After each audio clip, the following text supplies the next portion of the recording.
Winter 1989, not quite 30 years ago. I was sitting home as a young man doing some university homework. There's a knock at the door. One of my best mates, Peter Wesley, had brought his dad's new car around to go for a bit of a drive. That car was one of these, Holden's VN V8 Calais.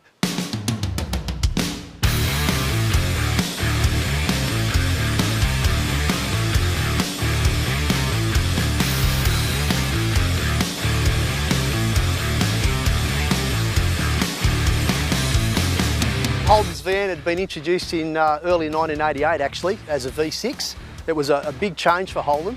The VN was actually a bigger car, it was wider, it was a little bit longer, and it had this aerodynamic styling that the previous VB to VL Commodores of the 1980s didn't have. So it was a pretty big deal at the time. The back seat was much wider, brand new dashboard, obviously the fresh styling. The V6 engine was new, it replaced the inline 6-cylinder that was in the VL, which was actually sourced from Nissan for a couple of years in the 1980s. But the big news for 1989, of course, was the V8 engine option. The previous V8 had been a carburettor, and this car was fuel injected, and it was a pretty good thing back in the day. And today, it's being hoovered up by collectors, and I love them.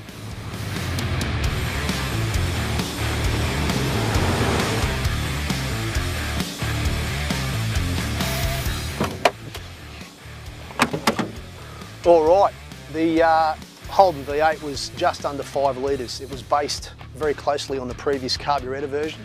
However, for the fuel injected version, it had this lovely cast aluminium bunch of bananas manifold, which actually helped to boost the performance of the engine.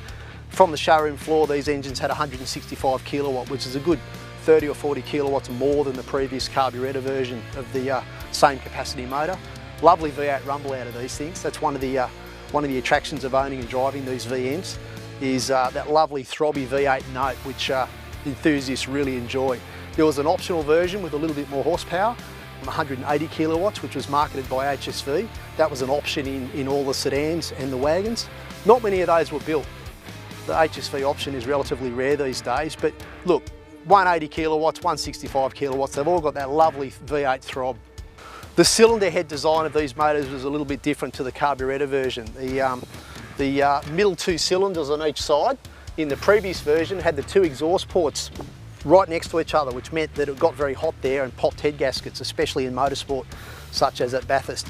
These engines had the exhaust ports separated from each other. It's what's called a symmetrical port, and for performance freaks, these VN heads are actually better for high performance.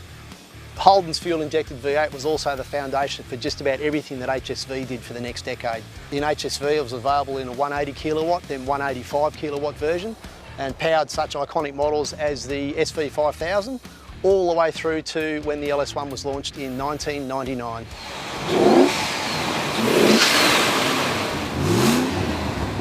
Being launched in 1988, these are now 31 years old. They've been on H plates in Victoria for the last 5 years. And the most awesome thing about a car this age is actually driving it.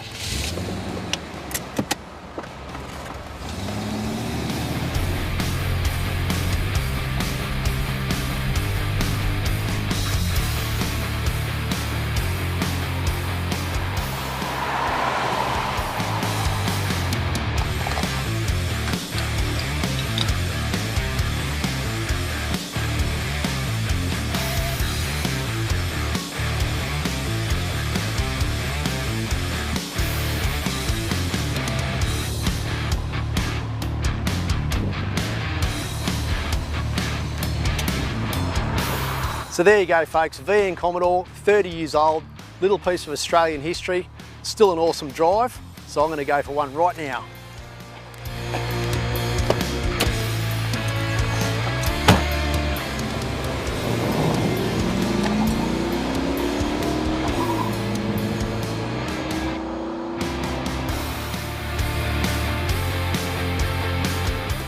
All right, mechanically these things, electric aerial.